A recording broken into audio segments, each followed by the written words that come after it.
We have such a misrepresented perspective of what education is, thanks to the very school systems that fail to provide us with what we really need. Why is it that some students, after having spent 13 years of their life going through the schooling process, come out with a worthless piece of paper at graduation, and yet they are still hardly qualified to flip burgers at McDonald's? If you were to ask high school students the question, why do you go to school? The four most common answers are to get good grades, to get good test scores, to go to college so I could have a better quality of life in the future, or because I have to. Do you notice a problem here? Most students would never answer, I go to school to learn. Why is that? We go to school for grades, for test scores, so we can later go off to another school called college, or because we are legally forced to come.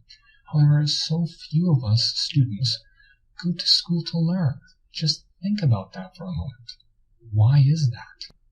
Albert Einstein once said, the only thing that interferes with my learning is my education, is my education, is my education, is my education. Why would someone as smart as him dare to say something like that? Deep in our minds we have the belief that education is doing boring things for extended periods of time for the sake of obtaining letters or numbers called grades, because, well, your teacher told you so.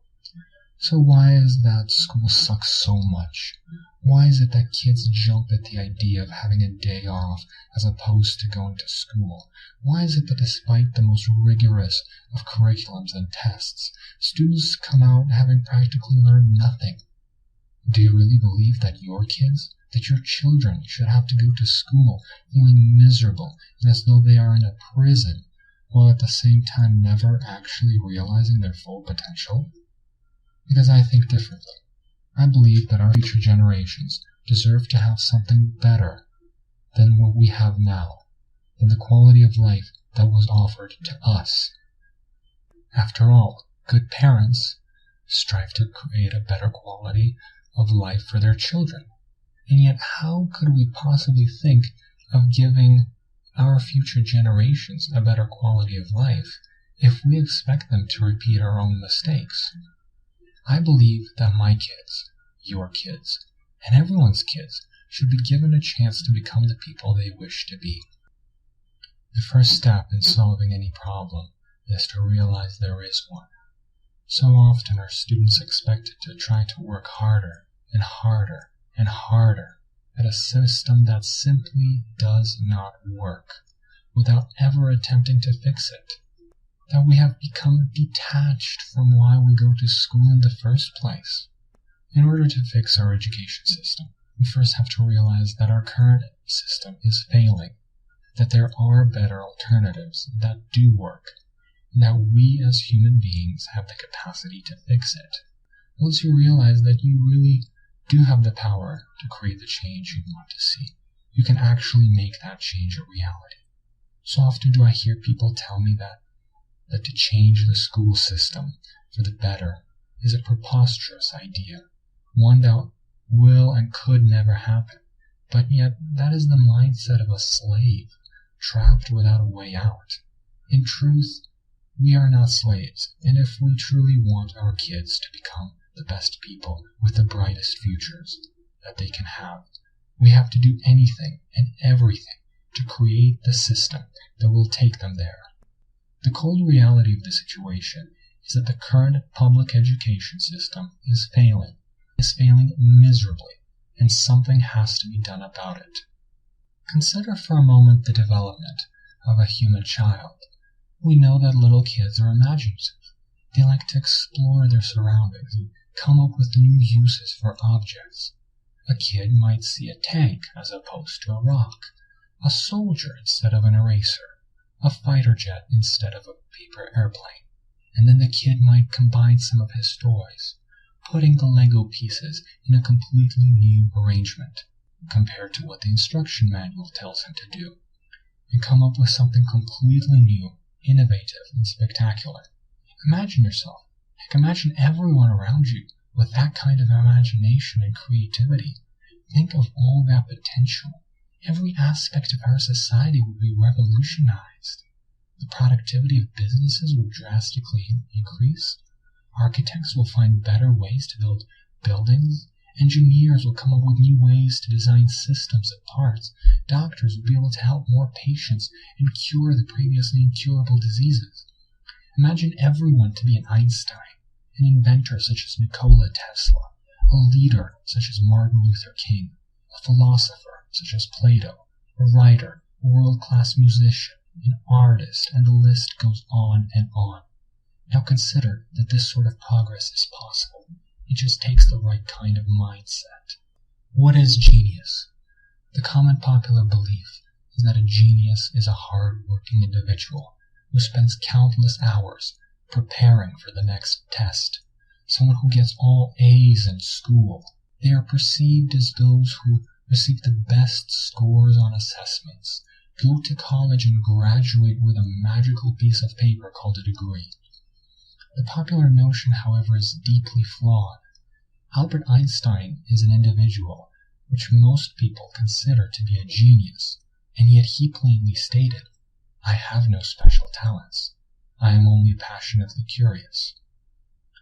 One of his most famous and remarkable ideas, the idea of special relativity, the one that states that time passes by slower depending on how fast you are traveling, which led to the famous equation E equals mc squared, which means that mass and energy are interconvertible with one another, which led to the creation of nuclear power and the atomic bomb.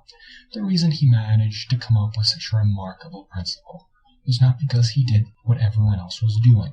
He did not recreate the same physics book and rederive the old formulas. He did not memorize lists of facts for an exam to come up with such a principle.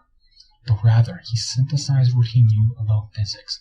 He dared to question the old models and thought about it from a different perspective than what everyone else was looking for. What if we define a genius as someone who is capable of coming up with remarkable and revolutionary ideas, one that is curious enough to explore new territory, someone who is creative and can come up with new uses for objects, or combine a multitude of arbitrary ideas to come up with something new and remarkable. Someone who is imaginative enough to be able to see alternative explanations for phenomena and wonder about other possibilities.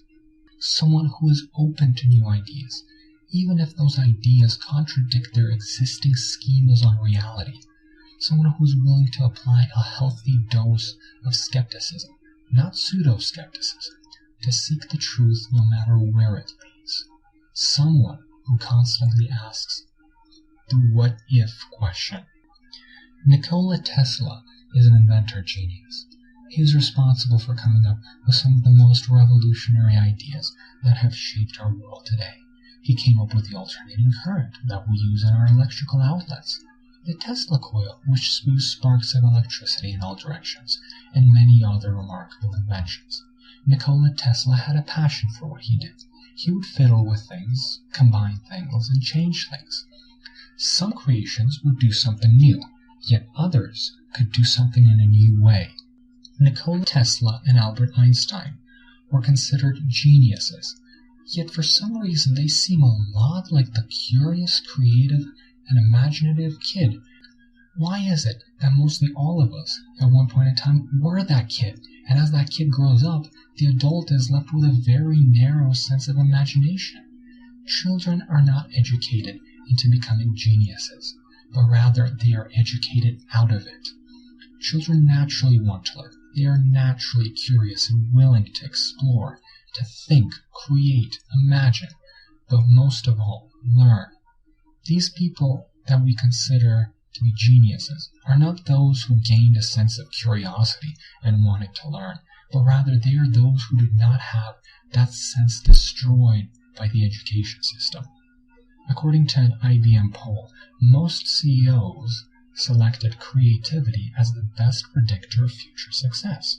If the people that are successful value creativity as the most important aspect of success, then why is creative thought emphasized the least in school?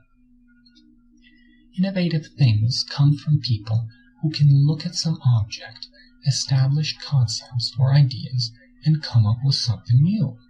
Innovative things come from that sense of creativity. But before creativity, that person had to be curious enough to look at those established concepts and spend time thinking, not filling out worksheets, worrying about grades or test scores, but rather just thinking about whatever that idea might have been. A lot of times, school creates the following logical fallacy. They consider learning to be equivalent to memorizing and doing work. So, hypothetically, a student with a very good memory and basic reasoning skills could get the best scores and grades in class. However, according to these standards, a computer would be the smartest student, for it would have the greatest memorizing capacity and could work without becoming exhausted. If you feel that this is a message other people should hear, then share it.